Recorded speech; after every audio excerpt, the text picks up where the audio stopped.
সংবিধান নির্বাচন ব্যবস্থার মতো 5টি সংস্কার কমিশনের প্রস্তাবনা নিয়ে মতামত জানাতে গত সপ্তাহে ঐকমত্য কমিশনের সঙ্গে প্রথম দফায় বৈঠক করে বিএনপি। দ্বিমত থাকা বিষয়ে মতামত জানাতে রোববার বেলা 11টায় সংসদ ভবনের এলডি হলে আসেন বিএনপির 5 সদস্যের প্রতিনিধি দল।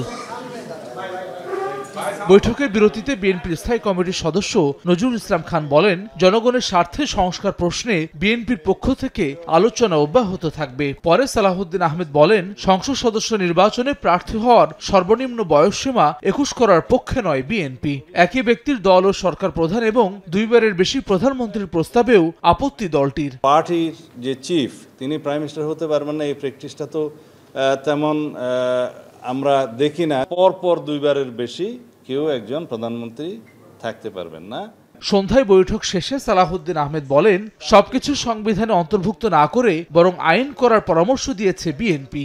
সর্ববিষয়ে যদি আমরা কনস্টিটিউশনকে সবকিছু ইনক্লুড করে যদি কনস্টিটিউশনকে ভলিউম বাড়ায় এবং পরবর্তীতে যদি এটা ট্রায়াল অ্যান্ড এরর প্রসেসের মধ্য দিয়ে কোনো কিছু সংশোধনের প্রয়োজন হয়, তখন একটা কঠিন অবস্থা সৃষ্টি হবে সংবিধান সংশোধনের ক্ষেত্রে। আলোচনা শেষ না হয় মঙ্গলবার ফের ঐকমত্য কমিশনের সঙ্গে বৈঠকে বসবেন বলেও জানান বিএনপি নেতারা। আমরা আলাপ আলোচনার পরে আমি বিচার বিভাগ নিয়ে পরে আবার কথা বলব। হাসান ওয়ালি, সময় সংবাদ, ঢাকা।